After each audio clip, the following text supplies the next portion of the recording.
한국일보 뉴스룸에서부터 볼게요. 오늘이 4월 3일. 오랜만에 뵙습니다. 첫 번째 글하고 두 번째 글 좀 비슷한 점이 있어요.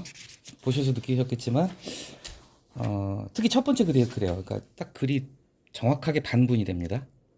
이 첫 번째 글 같은 경우 상당히 좀 특이하달까? 약간 독특한 글인데, 첫 번째 글은 사실 딱 절반씩 나눠요. 읽어보셨죠? 예. 절반씩 나누는데, 앞에 딱 앞에 전반 부분, 그것만으로도 하나의 완결된 글이 될 수 있다고 보고요.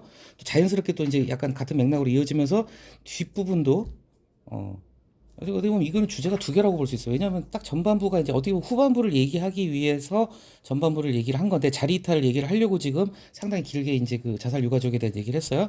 그리고 나서 자연스럽게 이제 후반부로 넘어가자면 이 전반부 자체도 하나의 완결성을 가진 대목이라고 생각이 듭니다. 이게 상당히 좀 자연스러워요. 자연스러운데 상당히 특이했어요. 좀 전혀 제목이 그렇죠. 나를 위한 출마인가, 남을 위한 출마인가. 결국은 이제 그 선거 정치 얘기를 하는 건데 지극히 개인적인, 이제 보시면 느끼셨겠지만 이 자살이라는 게 상당히 이제 민감하고 참 입에 담기도 조심스럽고 개인적인 영역에 있어서의 그 화두를 꺼내서 어떻게 보면 이 선거라는 건 가장 공적이고 가장 어떤 개인이 아닌 어떤 사회로 봤을 때 국가 전체적인 큰 행사잖아요.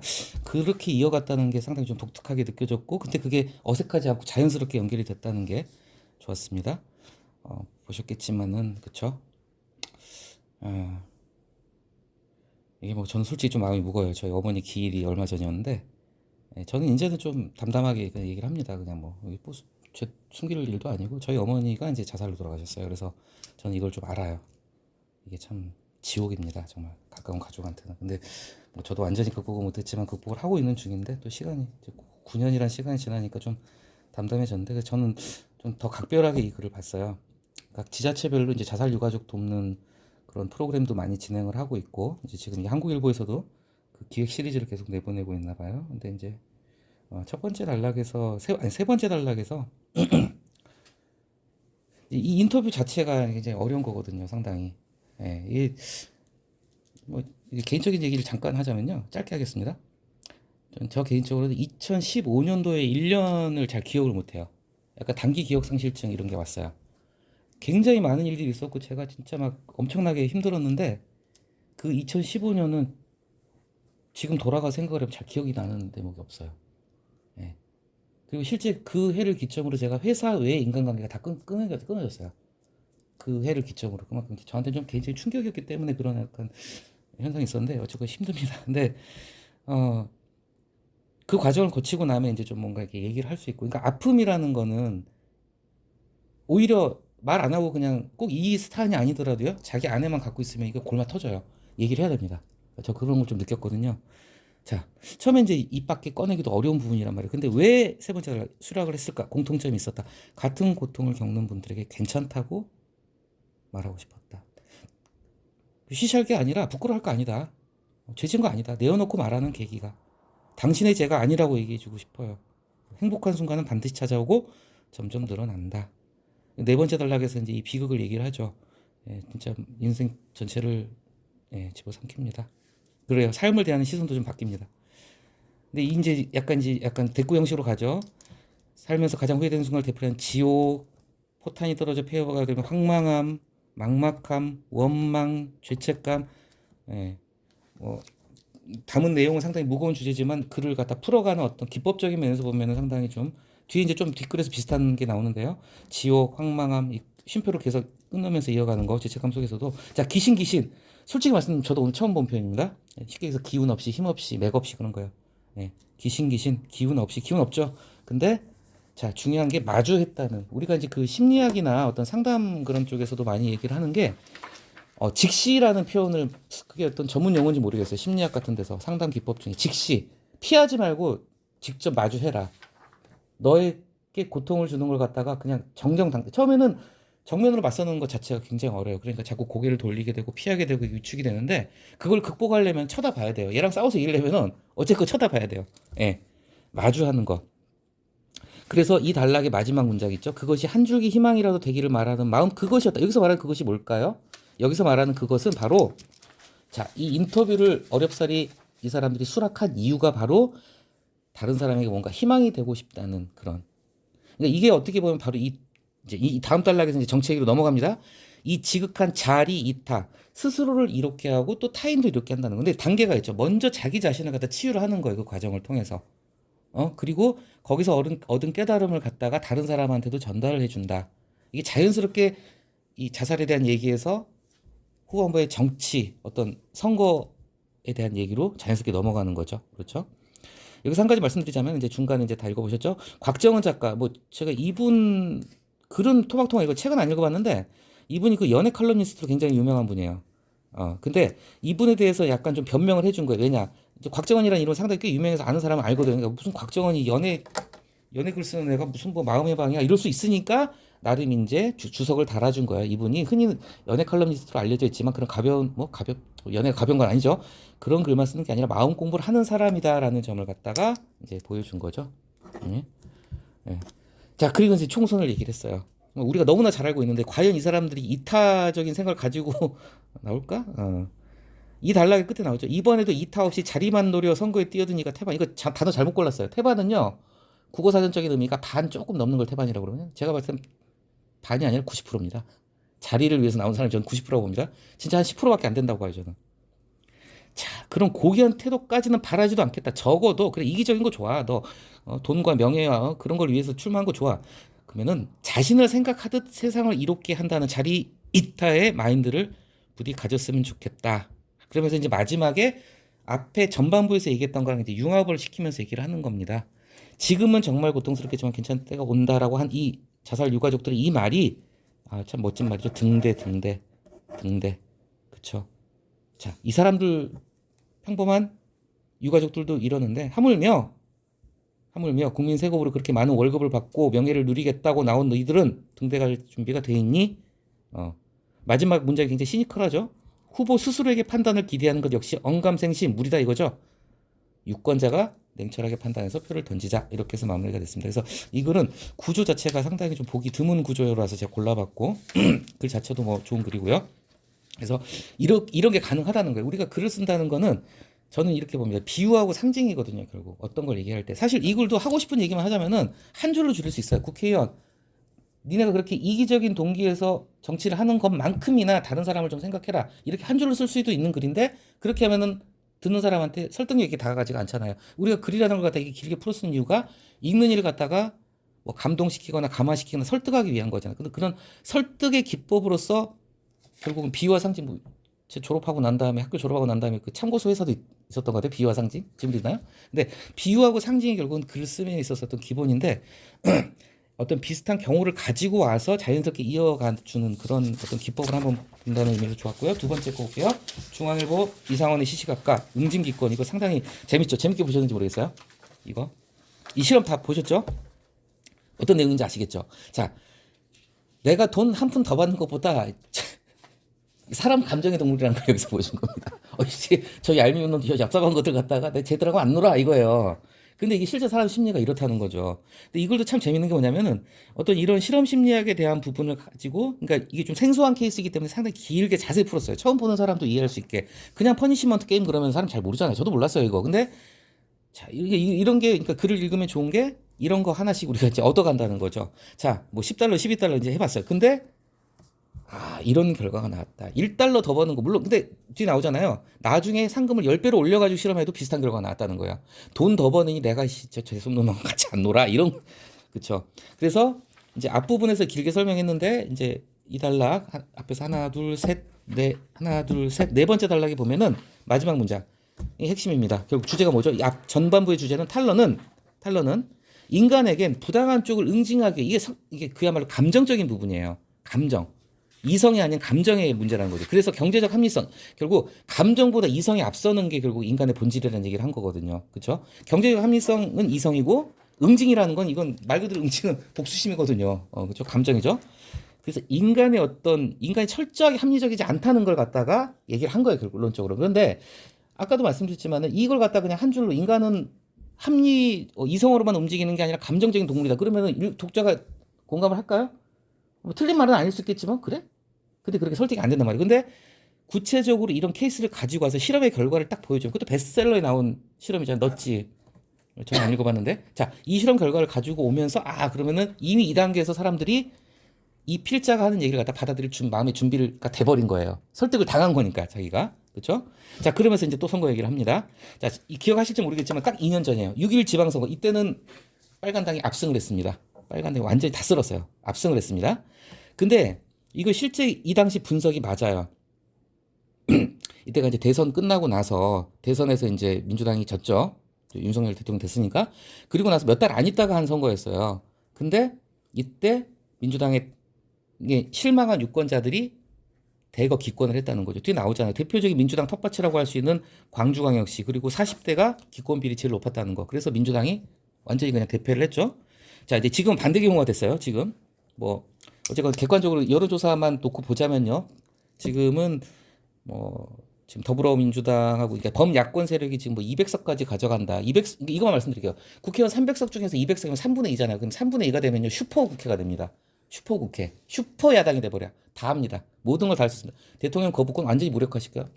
거부권 신나게 행사해봐. 어디 오면 또 다시 의결해줄게. 왜? 3분의 2니까 제의 정족수가. 그리고 제일 중요한 거 대통령 탄핵을 소추할 수가 있어요. 탄핵 결정은 헌법재판소에서 하지만 헌법재판소에서 자기들이 하고 싶다고 탄핵하는 게 아니잖아요. 국회에서 쉽게 얘기하면 소송을 걸어라는 거예요. 소추라는 거죠. 소추라고 이제 기소 또는 소추라고 하는데 탄핵 소추를 갖다가 단독으로 할 수가 있게 돼요. 범야권이. 그러니까 지금 이제 국민의힘에서는 엄청난 위기 의식을 느껴서 뭐 뉴스 보셨죠? 읍소 전략 이제 엎드려 비는 거예요. 제발 한 번만 살려주십시오. 제발 개헌 저지서 그리고 개헌이 가능해요. 개헌 헌법 바꿔버릴 수가 있어요. 개헌이 3분의 2거든요. 그래서 300석 중에 200석이랑 그냥 200이 아니라 매직 넘버가 돼버리는 거예요.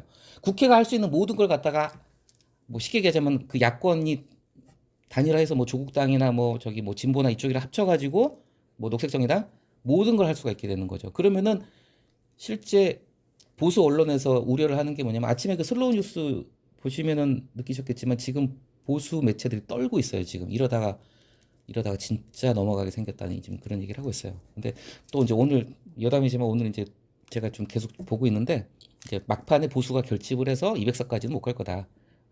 결국은 보수가 결집을 한다 이런 얘기를 했는데 어쨌거나 말이 길었습니다. 자,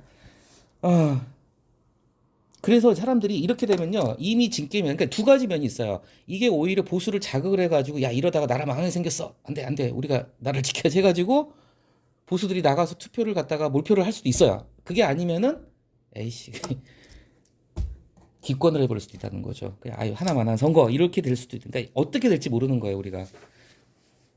우리가 선거에서 대표적인 게 그 기사에도 많이 나오는데 밴드웨건 효과가 있고 언더독 효과가 있어요. 밴드웨건 효과는 뭐냐면은 말 그대로 이제 막 가속도가 붙는 거예요. 사람의 심리가 내가 중도라고 했을 때 이기는 편은 우리 편 잘하는 쪽에다 표를 계속 줘가지고 그쪽으로 쏠리는 심리가 있는 반면에 또 사람 심리가 또 지는 쪽이 좀 측은해 보이잖아. 그러니까 저쪽 좀 한 표 줘야 되겠다. 이게 이제 언더독이거든요.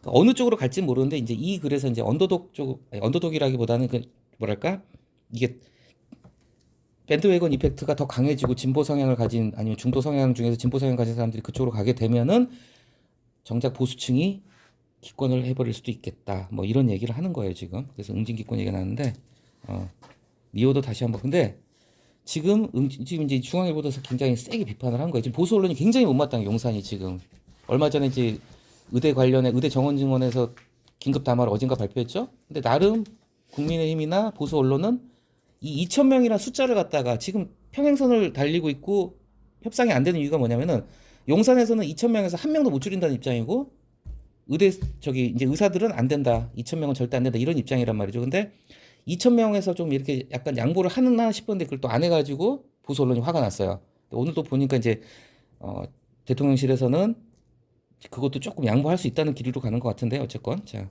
그래서 너네 용산 절박하면 안 보인다. 이제 지금 선거 이제 다 코앞에 다가왔는데 이거 어떡할 거니? 중앙일보답게 이제 훈수를 했습니다. 그래서 이 글도 어떤 우리가 글을 풀어감에 있어서 뭔가 이렇게 앞에 전반 부분 앞에 글이랑 똑같아요. 뭔가 뒤에서 자기가 하고 싶은 얘기에 대한 설득력을 강화하기 위해서 상당히 많은 양을 할애해서 앞부분에서 케이스를 제시하고 그 케이스를 통해서 1차적으로 독자들한테 뭔가 내가 하고 싶은 주장을 받아들일 수 있는 마음의 준비를 미리 밑밥을 까는 거예요. 약을 치는 거죠. 그리고 나서 뒤에 얘기를 한다는 거 그것만 좀 보시면 될 것 같아요. 그리고 오늘 글 중에서 상당히 또 좋은 글인데 이게 한결에 사표는 없다. 저는 이거 참 공감하면서 봤어요. 그러니까 사람들이 기권을 하는 심리가 뭐냐면 사람들이 기권을 하거나 혹은 지지율이 낮은 정당에 표를 안 주는 이유가 뭐냐면 이게 여기 줘봤자 내 표는 죽은 표가 되는데 아무 효과가 없는데 그 심리가 굉장히 세요. 특히 우리나라 사람은 그게 강하대요. 그래서 사표 방지 심리 때문에 사실 이 사표 방지 심리가 거대 양당 체제를 갖다 끌어왔어요. 사람들이 마음속에서는 제3당을 지지를 한단 말이에요. 중도 성정에 뭐 지금 몇 개 있죠. 뭐 이낙연 당, 이준석 당, 뭐 그전에 정의당도 있었고 마음으로는 그 당을 응원하지만 정작 이제 투표가 다가오게 되고 그 당들이 지금 뭐 5%도 지지율이 안 나오잖아요. 그런 상황에서는 내 표를 갖다가 섞이기 싫은 거예요. 그러니까 기권을 하게 되고 근데 그 사표가 없다. 그걸 갖다가 이제 얘기를 했습니다.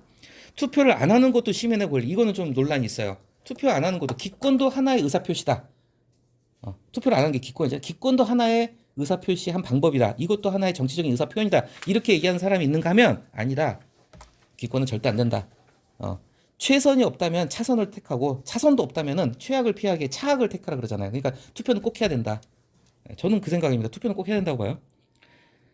자, 투표는 오로지 표만 가지고 결정이 나는 거죠. 투표 안 하는 사람들의 분노와 비애와 절규는 기록되지 않고, 자, 이것도 참 좋은 편이에요. 기록되지 않고, 기록되지 않으니 해석되지 않고, 해석되지 않으니 경고도 위협도 되지 못한다. 이거 정말 멋진 표현입니다. 자, 기권한 사람들이 왜 기권을 했는지, 자, 기권했다는 건 데이터가 남아요. 예를 들면 저기 생현 일동에 사는 김우기가 기권을 했단 말이야. 그러면은 김우기가 기권한 기록 남습니다. 근데 김우기 속은 알게 보여요. 모르죠. 근데 그 기권자들의 심리는 절대 기록이 안 돼요. 기록 안 되면 당연히 해석이 안 되겠죠. 해석이 안 되니까 어떤 사인이 되지가 않는다는 거. 이걸 갖다 단계적으로 참 이렇게 좋은 표현으로 썼다는 걸 갖다 한번 보시면 되고요. 자, 그래서 그 다음 달라. 지금 이제 이번에 또 기권, 특히 2030이 많이 기권을 할 거다 이런 얘기가 나오고 있어요 지금. 예. 마른 걸레 쥐어짜도 참 좋은 표현이죠. 그렇죠. 마른 걸레 쥐어짜도 마른 걸레 쥐어짜봤자 물 한 방울 나오기 힘들죠. 근데 참 없는 걸 갖다가 억지로 쥐어짜낸다는 거잖아요. 마음에도 없는 지지를 표하는 게 도무지 내키지 않는다고 차라리 보이콧하겠다. 그 심정 모르는 건 아니에요. 물론 하지만 그죠 이것도. 물론 그래 그 심정 이해는 돼. 얼마나 정치에 대해서 환멸을 느끼고 정치에 대해서 회의를 느끼고 진짜 짜증이 나면은 아예 투표 안 하겠다. 그래 그 심정을 모르지는 않는다. 이게 물론 하지만 그지. 물론 그 심정도 이해는 되지만 하지만 이제 뒤쪽에 가서 나오죠. 하지만 뒤쪽에 나와 그래도 투표하세요. 이 얘기예요. 그러면서 이번 선거가 저는 개인적으로 진짜 역대급 선거라고 봅니다. 진짜 뭐 제가 봤던 선거 중에 이런 선거는 없었던 것 같아요. 진짜 정말 제가 봤을 때 선거 자체 정치판 돌아가는 그 퀄리티만 놓고 보면은 최악의 저질입니다 지금. 그 이후 첫째, 둘째, 셋째 다 풀었죠. 다 느끼실 거예요. 첫째, 이건 비호감, 덜 싫은 놈 뽑는 선거가 되게 생겼어요. 누가 더 그리고 더러운가 지금. 이거 양당 똑같아요 지금 어떻게 보면은. 그쵸? 자신의 중간에 자신의 윤리적 결함을 방어하기에 상대방의 결함이 더 크다는 걸 강조할 뿐이다. 실제 지금 양당 다 똑같아요. 양당의 선거 사령탑들이 입에서 하는 얘기는요. 정책은커녕 상대 깎아내리는 말밖에 안 해요. 지금 뭐 다 느끼실 테니까요. 그래서 생쥐나라 고양이 국회 얘기 나오죠. 둘째, 기대를 모으는 인물이 없다. 이거는 양당 공천 다 문제예요. 국힘도 마찬가지고 더불어민주당도 그렇고 말만 시스템 공천이지.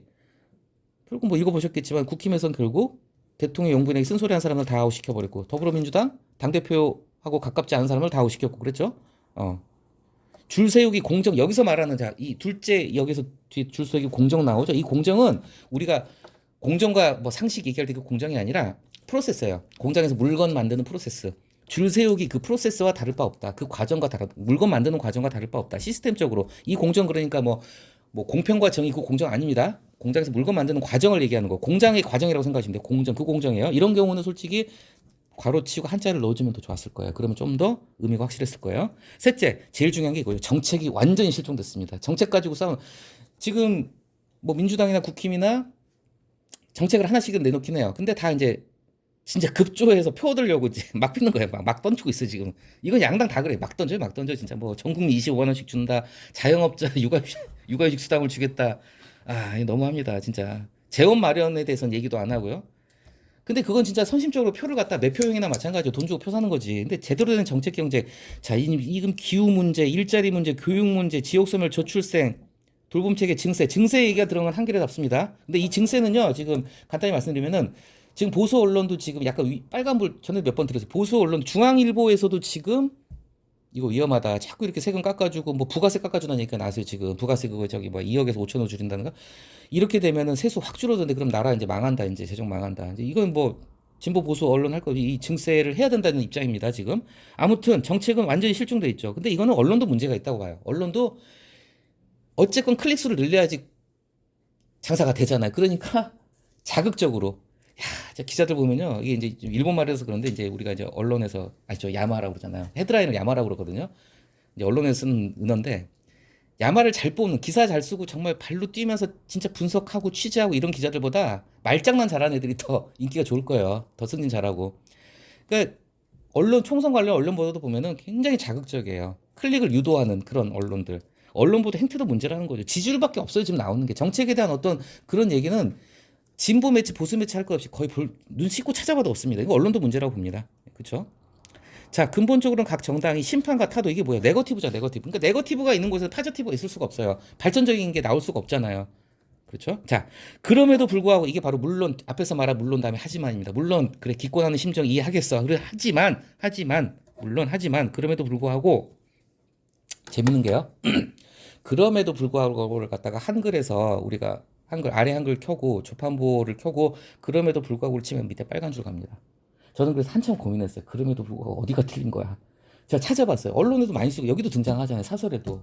그럼에도 불구하고 뭐가 잘못됐길래 빨간 줄을 갈까? 이유를 제가 찾을 수가 없었어요. 틀린 표현이 아닌데 빨간 줄이 가요, 자꾸.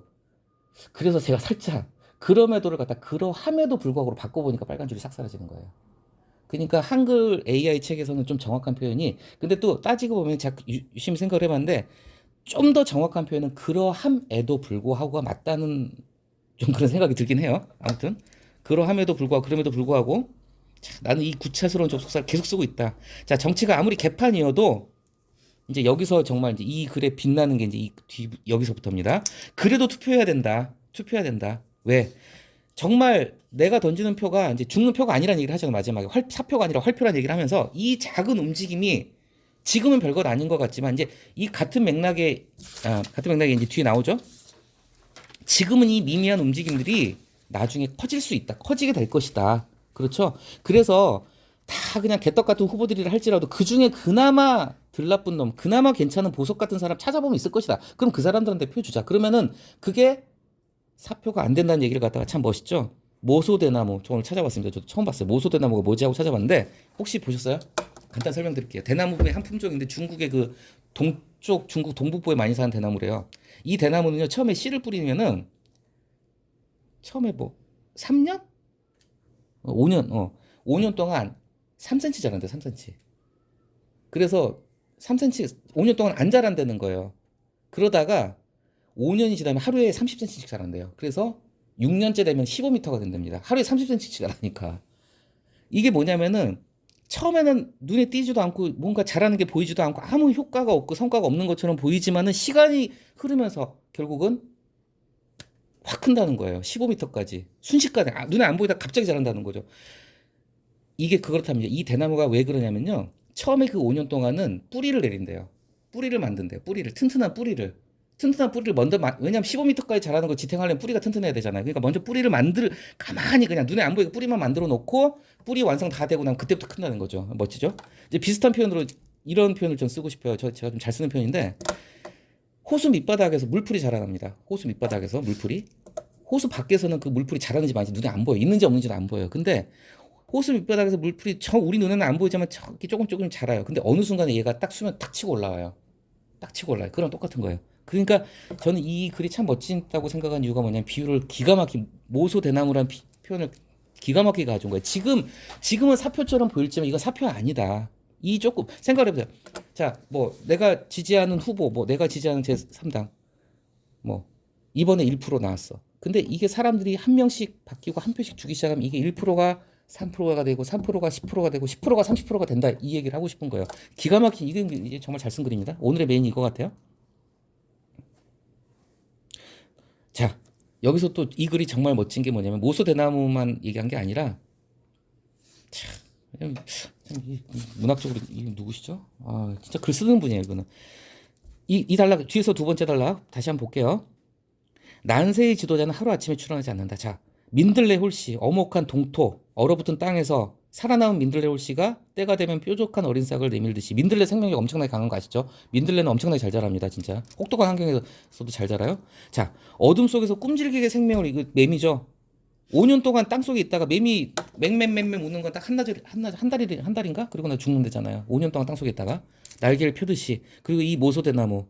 자, 새로운 형질의 리더십. 이 표현도 참 좋습니다. 이 형질은 뭐냐면은 물리적인 면하고 화학적인 면을 같이 얘기하고 있어요. 우리가 어떤 사물은 물리적인 면하고 화학적인 면을 같이 가지고 있죠.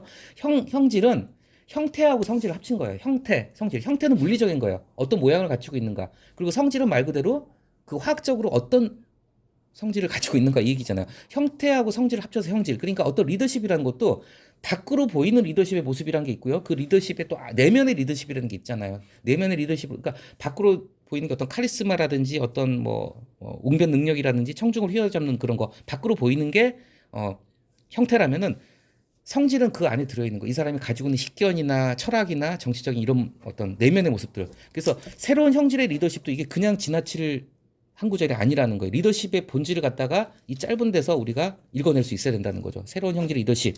자, 축적과 실현의 기간은 길고 지루하지만 모소 대나무처럼. 근데 그 5년 동안 뿌리를 만드는 거예요. 그리고 나서 6년째 확 커버린다는 거죠. 어느 순간에 기적처럼 전환점을 만들어내기도 한다. 그래서 마지막 단락에서 사표 아니다. 활표다. 언젠간 살아나는 활표다. 당장은 효과가 없어 보일지라도. 그러니까 투표하세요. 그 얘기죠. 예, 오늘 글 중에서는 가장 좋은 글이라는 생각이 듭니다. 그리고 이제 상급가 이거 혹시 파묘 보신 분? 이거 뭐 1000만 넘 아직 안 보셨어요 혹시? 저 이거 보고 싶어요. 예. 재밌는 게 동아일보인데 파묘를 왜냐면은 이 제가 전에 말씀드렸던 것 같은데 그 건국전쟁 이승만 대통령을 재조명하는 건국전쟁이 막 흥행 돌풍을 이어가고 있었는데 또 이제 보수 언론에서 막 이제 띄워줬거든요. 조선 특히 조선일보가. 그런데 갑자기 팍 식어버렸던 게 이제 이 파묘가 나오면서 예. 그래가지고 그 건국전쟁 감독이 파묘 맞을 거예요. 파묘죠. 제가 갑자기 헷갈리네. 건국전쟁 다음에 파묘죠. 저기 그 전에 서울에 보면 그 전에 영화였죠, 그죠? 서울에 보면 그 전 거니까 맞아. 그래서 저기 건국전쟁 감독이 상당히 불쾌감을 표시했었고 지금도 이제 좀 약간 좀 극단적인 극우 세력이라고 할까 이 사람들은 이 파묘 영화를 안 좋아합니다. 왜냐면 이 파묘가 저는 안 봤는데 약간 이제 극일 일본을 갖다 배척하고 일본을 우리가 이겨야 된다. 반일 감정을 조장하는 영화다. 이런 싫어하는 사람들도 있다고 그래요. 근데 동아일보인데 불구하고 파묘를 사례를 가지고 왔습니다. 이건 그거고 어쨌건 정덕현 이분 연예 기사 같은 것도 이 대중문화평론가로 상당히 유명한 분이에요. 좀 그 연애나 영화나 이런 쪽의 기사부 중에서 보면 좀 이렇게 좀 글빨 있는 글이다 보면 아니나 다를까 이분이에요. 예, 글 잘 쓰는 분입니다. 자, 어쨌건 읽어보셨죠? 야, 멋진 말이죠. 물은 불을 이기고 젖은 나무는 쇠보다 질기다. 다 읽어보셨을 테니까요. 이제 음양오행적인 얘기에서 물과 불과 흙과 새, 나무 이 관계를 갖다가 첫 번째 단락, 두 번째 단락에서 얘기를 했고, 세 번째 단락에서 이거는 간단하게 보는 겁니다. 불타는 칼과 젖은 나무는 우리나라를 상징한다. 참, 그쵸? 피에 젖은 나무가 더 질기다. 참 공감이 갑니다. 그래서 이게 바로 우리의 민초를 떠올리게 한 대사다. 그렇죠. 그 민초들의 저력이 있어 저들을 물리칠 수 있었다. 약간 이 단어라는 것도 어떤 단어 자체가 보수가 선호하고 진보가 선호하는 단어가 있어요. 근데 참 조선일보 예를 들면 조중동 보수 계열에서 민초란 말 별로 많이 안 씁니다. 예, 민초란 말 별로 안 써요. 민초가 약간 좀 언어 자체의 성격이 좀 약간 왼쪽 말이에요. 그런데 동아일보 칼럼인데도 불구하고 이제 외부 필진이 쓴 거니까 민초라는 표현을 썼죠. 그냥 이거는 그냥 분석하고 이렇게 보기보다는 한번 보시라고. 그래서 이제 기승전 총선이죠. 누누이 말씀드렸지만 이 상생이라는 거, 상생과 상극이라는 얘기를 했잖아요. 상생이 더 힘이 세다. 그렇죠? 상생을 얘기를 한 그런 글이었습니다. 여기까지 하겠습니다.